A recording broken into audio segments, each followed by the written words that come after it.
नमस्कार, स्वागत है आपका। आप देख रहे हैं इंडिया न्यूज पंजाब। मैं हूं दीपिका नेगी। चलिए फटाफट अंदाज में खबरों का रुख करते हैं। पंजाब विधानसभा के विशेष सत्र का आज आखिरी दिन था, जो काफी हंगामेदार रहा। कार्रवाई के दौरान आम आदमी पार्टी और शिरोमणि अकाली दल के कार्यकर्ताओं ने जमकर हंगामा किया। एक तरफ केंद्र ने कृषि कानून के खिलाफ पंजाब सरकार के प्रस्ताव का स्वागत किया, तो वहीं दूसरी ओर विधानसभा के बाहर SC/ST घोटाले को लेकर विरोध प्रदर्शन किया गया।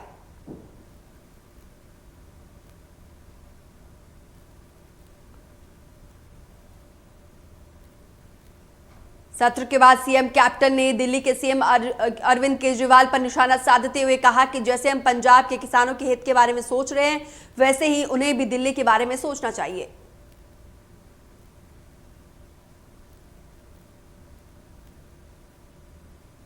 पंजाब सरकार ने विधानसभा में लाए गए प्रस्ताव का किसानों ने स्वागत किया। किसानों ने कहा कि पंजाब सरकार किसानों के दबाव में ये प्रस्ताव लेकर आई है और किसान इस पर स्वागत करते हैं।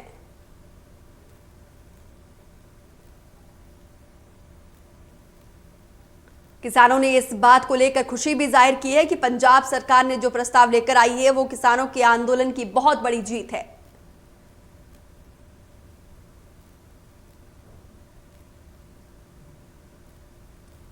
फतेहाबाद किसान संघर्ष समिति के संयोजक हरियाणा मनदीप नथवान ने बताया कि केंद्र सरकार के कृषि कानून के विरोध में पंजाब सरकार जो बिल लेकर आई है उसका स्वागत करते हैं।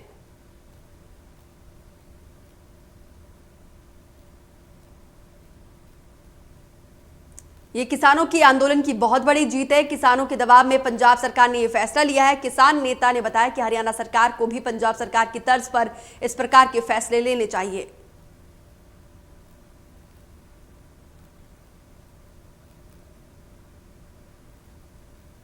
बीते कई दिनों से धरने पर बैठे किसानों ने पंजाब सरकार द्वारा बुलाए गए विशेष सत्र में किसानों के हित में फैसले करने पर खुशी जाहिर की है।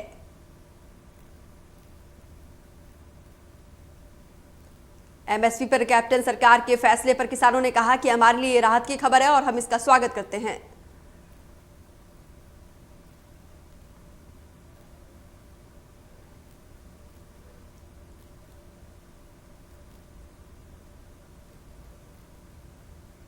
हरियाणा के बीजेपी अध्यक्ष OP धनखड़ ने कहा कि कृषि कानून के खिलाफ पास किया बिल किसानों के साथ धोखा हुआ है। पंजाब सरकार ने गेहूं और धान के अलावा बाकी फसलों की खरीद की जिम्मेदारी खुद नहीं ली है।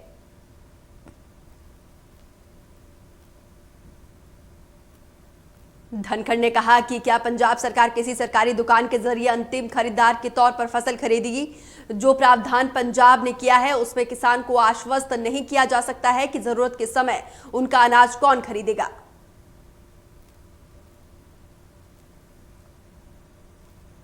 OP धनखड़ ने कहा कि पंजाब सरकार का ये कानून बस बयान मात्र है जो राजनीति से प्रेरित है।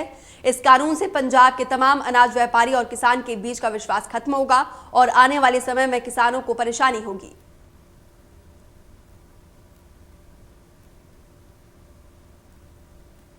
केंद्रीय कृषि कानून को औपचारिक रूप से पंजाब में रद्द कर दिया है। इस पर हरियाणा के गृह मंत्री अनिल विज ने कहा है कि अभी उन्हें मीडिया के जरिए पता चला है।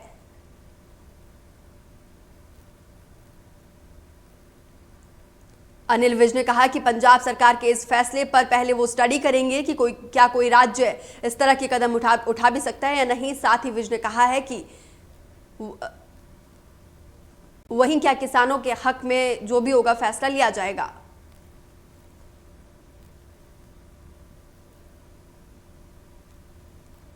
कृषि कानून के खिलाफ पंजाब सरकार के विधानसभा में लाए गए प्रस्ताव में फतेहाबाद में किसानों ने स्वागत किया। किसानों का कहना है कि पंजाब सरकार किसानों के दबाव में ये प्रस्ताव लेकर आई है और किसान इस पर स्वागत करते हैं।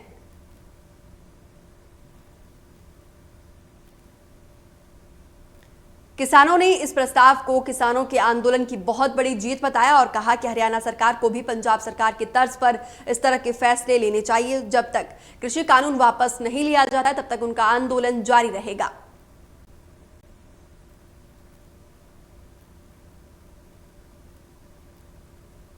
पुलिस स्मृति दिवस पर प्रधानमंत्री ने भी शहीद पुलिसकर्मियों को श्रद्धांजलि दी। ट्वीट कर लिखा, पुलिसकर्मियों की सेवा और उनका बलिदान हमेशा याद रखा जाएगा।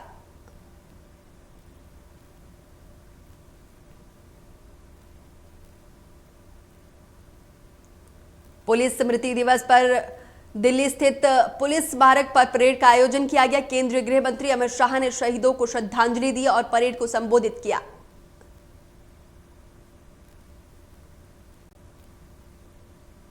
अमित शाह ने अपने संबोधन में कहा कि पुलिस कर्मियों ने देश की सुरक्षा के लिए बलिदान दिया है। उन्हीं के बलिदान के चलते आज देश विकास की राह पर आगे बढ़ रहा है।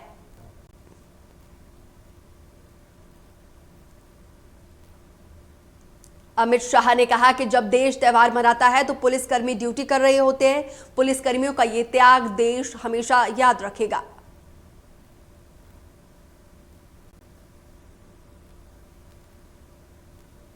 गृह मंत्री ने साथ ही कहा कि कोरोना काल में पुलिस की भूमिका अहम रही है। पुलिसकर्मियों के लिए चुनौतियां लगातार बढ़ती जा रही है। आतंकवाद, नकली करेंसी, ड्रग्स और महिलाओं के खिलाफ अपराध समेत कई चुनौतियां समाज में आ रही है जिनका सामना करना है।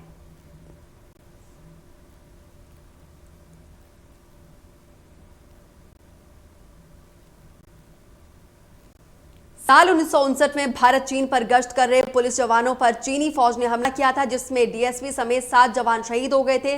तब से पुलिस और पैरा मिलिट्री फोर्स के शहीद जवानों की याद में 21 अक्टूबर को पुलिस स्मृति दिवस मनाया जाता है।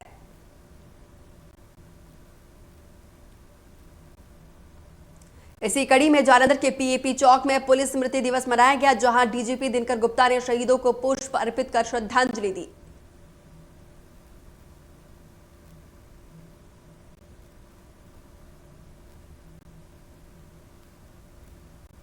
नवाशहर के शहीद भगत सिंह नगर में एसएसपी अलका मीना की अगुवाई में देश के शहीद पुलिस जवान और अर्धसैनिक बलों को याद कर श्रद्धा सुमन अर्पित किए गए।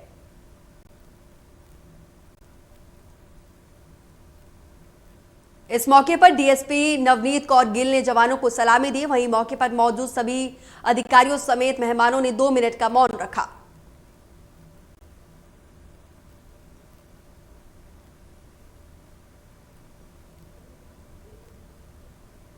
पुलिस स्मृति दिवस के मौके पर पटियाला की पुलिस लाइन में शहीदों को श्रद्धांजलि देने के लिए कार्यक्रम का आयोजन किया गया।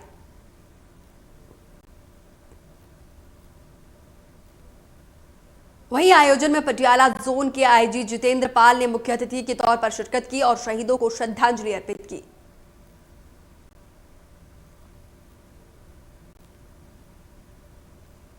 समारोह में पटियाला के एसएसपी विक्रमजीत सिंह दुग्गल के अलावा अन्य अधिकारी भी मौजूद रहे। इसी बीच शहीदों के नाम पर एक ब्लड कैंप का भी आयोजन किया गया।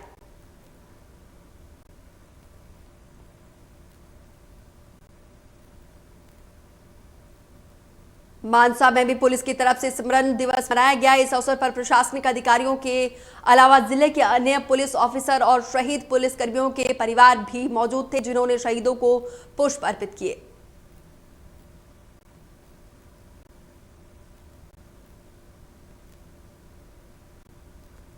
पठानकोट के पुलिस लाइन एरिया में श्रद्धांजलि समारोह का आयोजन किया गया, जिसमें एसएसपी गुलनीत सिंह खुराना मुख्य अतिथि के तौर पर शिरकत की।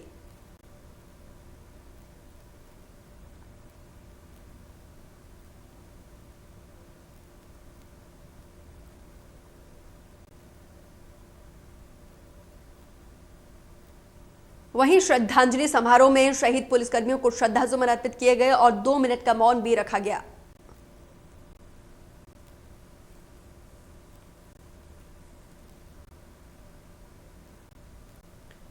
फाजिल्का पुलिस लाइन में शहीद पुलिसकर्मियों को श्रद्धांजलि दी गई और इस मौके पर शहीद के परिवार भी शामिल हुए।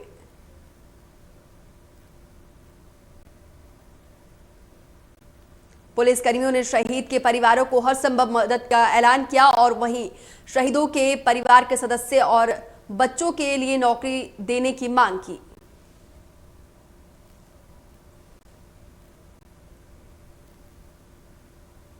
फरीदकोट के पुलिस लाइन एरिया में शहीदी स्मारक दिवस पर देश के शहीद पुलिस जवान और अर्धसैनिक बलों को याद करके श्रद्धा सुमन अर्पित किए गए।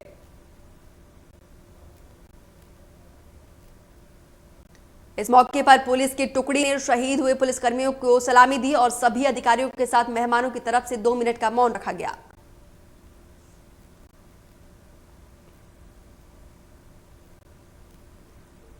पंजाब सरकार ने शौर्य चक्र विजेता बलविंदर सिंह सिद्धू के बेटे को सरकारी नौकरी और परिवार को 5 लाख रुपए की आर्थिक मदद देने का ऐलान किया।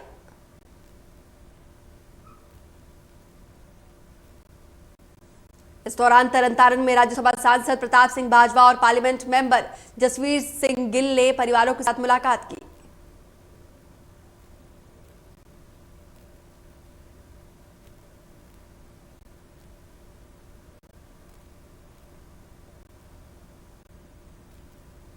लहरागागा में किसान एक निजी कंपनी की मशीन की मदद से पराली काट रहे हैं और इसका सदुपयोग कर रहे हैं। वहीं किसानों का कहना है कि ये काम एक निजी कंपनी की मदद से हो रहा है।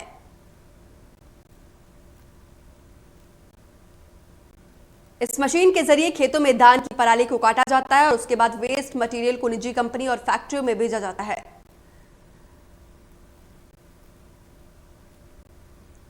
वहीं लहरागागा के प्रशासनिक अधिकारी ने किसानों की सराहना की और कहा कि प्रदेश के दूसरे किसानों को भी लहरागागा के किसानों से प्रेरणा लेनी चाहिए।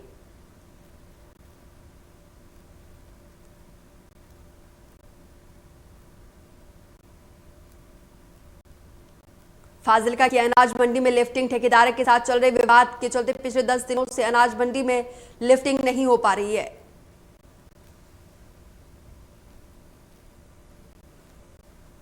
लिफ्टिंग नहीं होने के चलते आरती यूनियन ने 2 दिनों से फाजिल्का फिरोजपुर हाईवे पर धरना प्रदर्शन किया गया।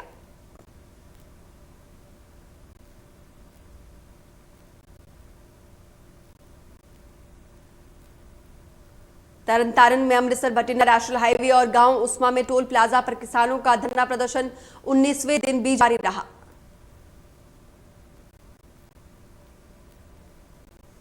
इस दौरान आंगनवाड़ी कार्यकर्ता भी किसानों के समर्थन में उतरे और केंद्र सरकार के खिलाफ जमकर नारेबाजी की।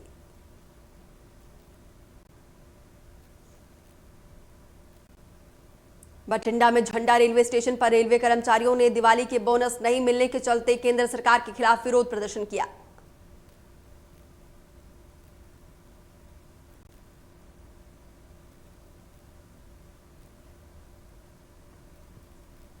प्रदर्शनकारियों का कहना है कि बोनस उनका अधिकार है, अगर सरकार इसकी मांग पूरी नहीं करती है तो प्रदर्शन और उग्र किया जाएगा।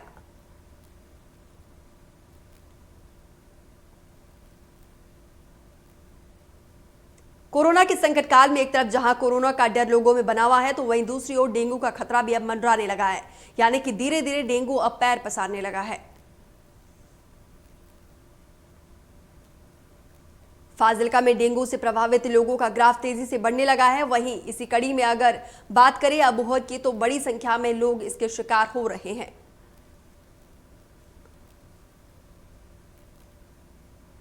सरकारी आंकड़े बताते हैं कि डेंगू के करीब 30 केस अबोहर में मिले हैं। वहीं प्रशासन की तरफ से इसे रोकने के कड़े प्रयास किए जा रहे हैं।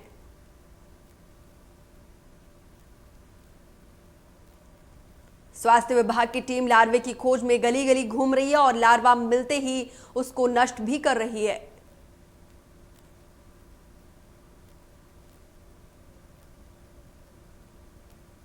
सिविल अस्पताल जैतो में साइकिल रैली का आयोजन किया गया। शहर में रैली के जरिए लोगों को नशा मुक्ति और कोरोना के नियमों को पालन करने की अपील की गई।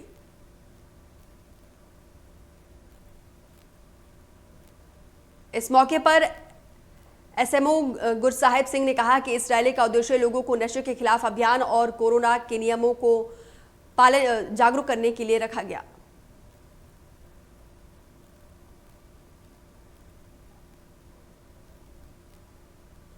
राजपुरा के तलवंडी साबो थर्मल प्लांट बंद हो गया है। दरअसल कोयला की कमी के चलते इस प्लांट में बिजली नहीं मिल रही थी, जिसकी कमी के चलते थर्मल प्लांट को बंद कर दिया गया।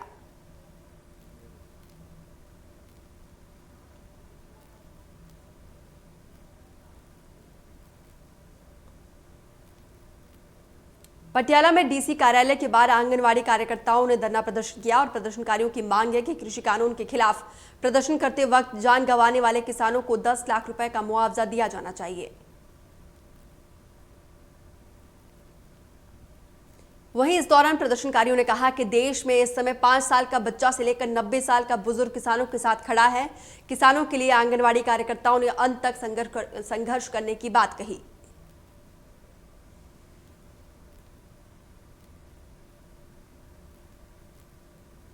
मानसा रेलवे स्टेशन पर कृषि सुधार कानून के खिलाफ प्रदर्शन करते समय 50 वर्षीय किसान जुगराज सिंह की मौत हुई थी। परिजनों ने मुआवजा नहीं मिलने तक मृतक किसान का अंतिम संस्कार नहीं करने की बात कही।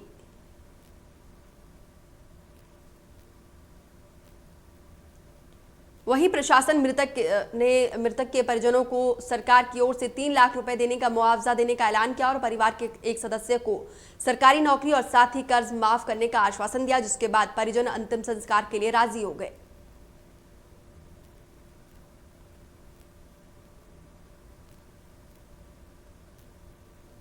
डीएफओ पठानकोट डॉक्टर संजीव तिवारी के प्रयासों से पठानकोट के रंजीत सागर झील में बोटिंग शुरू की गई है। यहां पर सैलानी बोटिंग के साथ साथ घुड़सवारी का भी आनंद ले रहे हैं।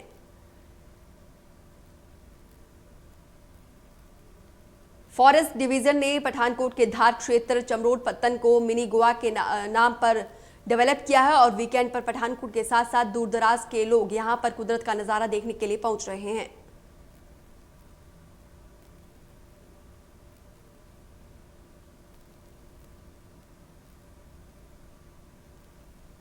पंजाब में अवैध शराब पर रोक लगाने के लिए आबकारी विभाग और पुलिस विभाग ने ऑपरेशन रेड रोज की शुरुआत की है।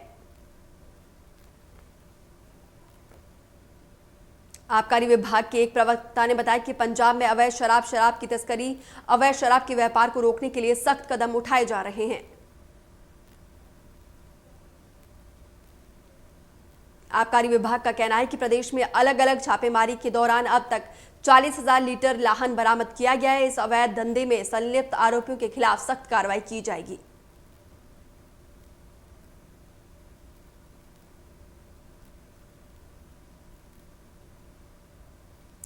फरीदकोट में एक नशा तस्कर को सीआईए बाजाखाना पुलिस ने दबोच लिया, जो ट्रक में 85 किलो डोडा पोस्त राजस्थान से पंजाब लेकर आ रहा था।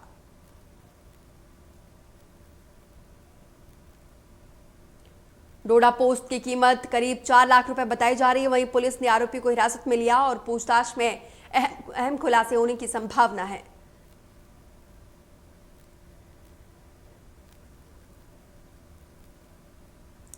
धुरी हाईवे पर कार और ट्रक की आमने सामने जबरदस्त भिड़ंत हो गई। टक्कर इतनी जबरदस्त थी कि कार के परखच्चे तक उड़ गए।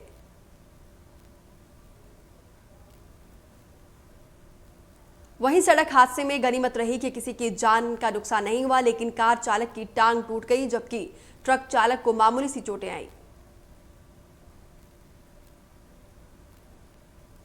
तरनतारन के कस्बा सरहाली में कार और साइकिल रिक्शा में भिड़ंत हो गई। हादसे में रिक्शा में बैठे एक ही परिवार के 3 लोगों की दर्दनाक मौत हो गई। वहीं सूचना मिलने पर मौके पर पहुंची पुलिस ने शवों को कब्जे में लेकर पोस्टमार्टम के लिए भेज दिया और अज्ञात वाहन के खिलाफ मामला दर्ज करके जांच शुरू कर दी।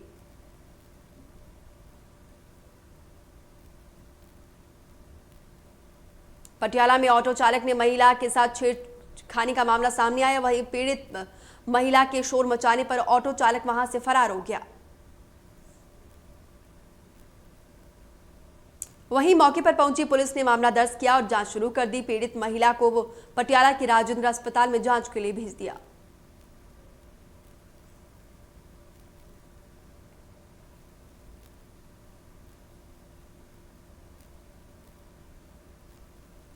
नवरात्र के चौथे दिन शक्तिपीठ ज्वालामुखी में करीब 15,000 श्रद्धालुओं ने मां के दर में शीश नवाया और मां का आशीर्वाद लिया।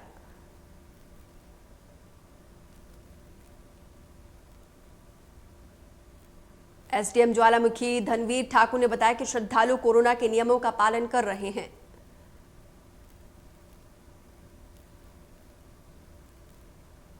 इस मौके पर मंदिर न्यास ज्वालामुखी ने कहा कि जगह जगह श्रद्धालुओं की सुविधा के लिए पुख्ता इंतजाम किए गए हैं।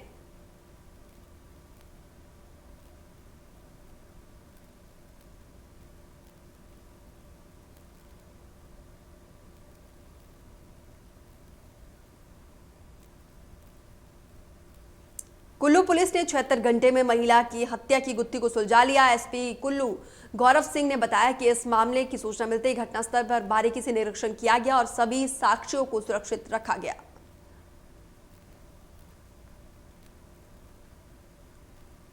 एसपी गौरव ने बताया कि 25 सदस्यों की टीम ने पूरे इलाके की तफ्तीश की और सख्ती से पूछताछ के बाद आरोपी ने जुर्म कबूल किया।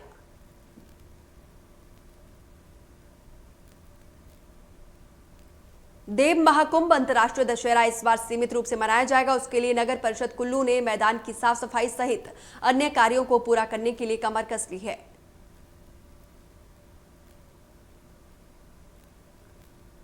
नगर परिषद कुल्लू के उपाध्यक्ष ने बताया कि रथ यात्रा में किसी तरह की रुकावट ना हो, इसके लिए नगर परिषद की ओर से मैदानों की हालत सुधारी जा रही है।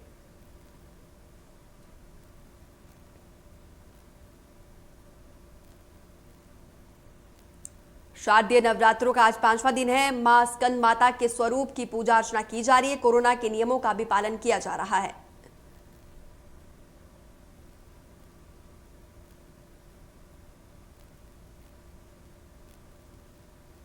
प्रधानमंत्री नरेंद्र मोदी ने ट्वीट कर नवरात्र के 5वें दिन की शुभकामना दी और कहा कि मेरी कामना है कि नवचेतना की सृजन करने वाली देवी स्कंद माता की आशीर्वाद देशवासियों पर बना रहे।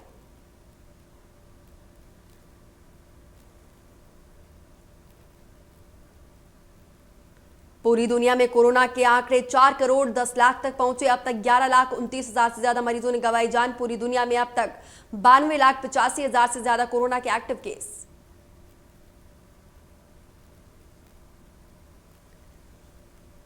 अमेरिका में कोरोना ने जमकर मचाई तबाही। कुल मरीजों का आंकड़ा हुआ 85,20,000 के पार। अब तक 54,02,000 से ज्यादा एक्टिव केस।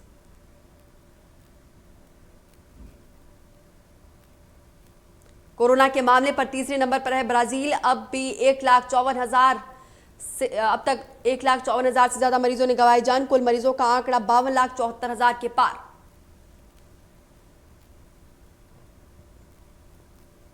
रूस में कोरोना मरीजों की संख्या जो है लगातार बढ़ती जा रही है। कुल मरीजों का आंकड़ा 14,31,635 के पार। अब भी 3,21,000 से ज्यादा एक्टिव केस।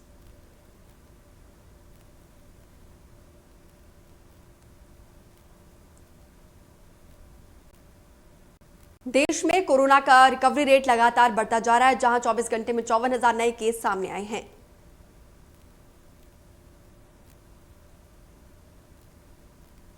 देश में 24 घंटे में 61,000 से ज्यादा मरीजों ने कोरोना को मात दी है।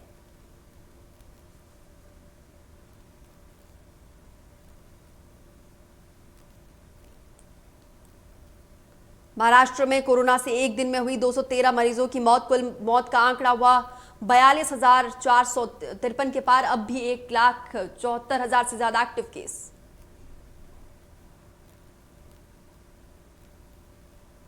तमिलनाडु में कोरोना से हाहाकार। एक दिन में आए 3,094 नए केस। अब भी 36,000 से ज्यादा एक्टिव केस। अब तक 10,000 से ज्यादा मरीजों की मौत।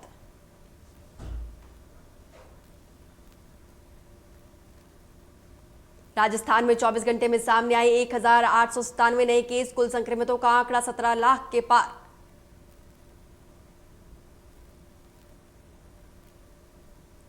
उत्तर प्रदेश में कोरोना से लोगों का बुरा हाल। एक दिन में सामने आए 2,200 से अधिक नए केस। अब तक 4,22,000 से ज्यादा मरीज हुए ठीक।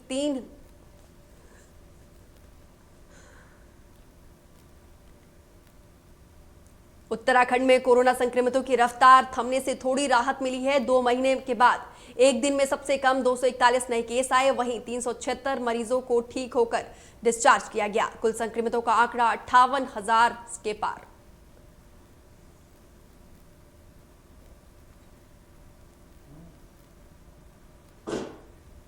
दिल्ली में लगातार बढ़ रहा कोरोना संक्रमण। 24 घंटे में सामने आए 3,579 नए केस। 24 घंटे में 41 मरीजों ने गंवाई जान।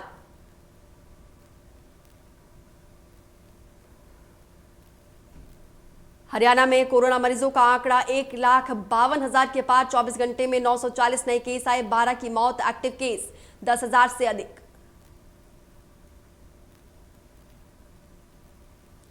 पंजाब में कोरोना संक्रमितों का आंकड़ा 1,28,000 के पार। 1,19,000 से ज्यादा मरीजों ने कोरोना को दी मात, जबकि प्रदेश में 4,895 से ज्यादा एक्टिव केस।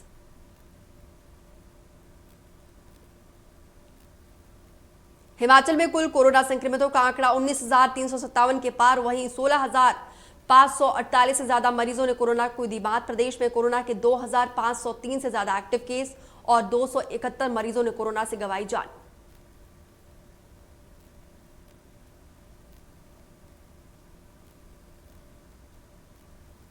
पाकिस्तान के कराची में 2 मंजिला इमारत में बड़ा धमाका हुआ, जिसमें 4 लोगों की मौत हुई और कई घायल हुए। धमाका इतना जबरदस्त था कि आसपास की इमारतों की खिड़कियां भी चकनाचूर हो गई।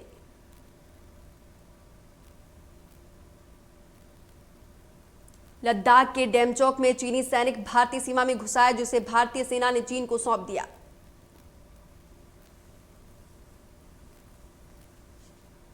पीएलए का दावा है कि उनका सैनिक याक ढूंढते वक्त गलती से भारतीय सीमा में घुस आया था।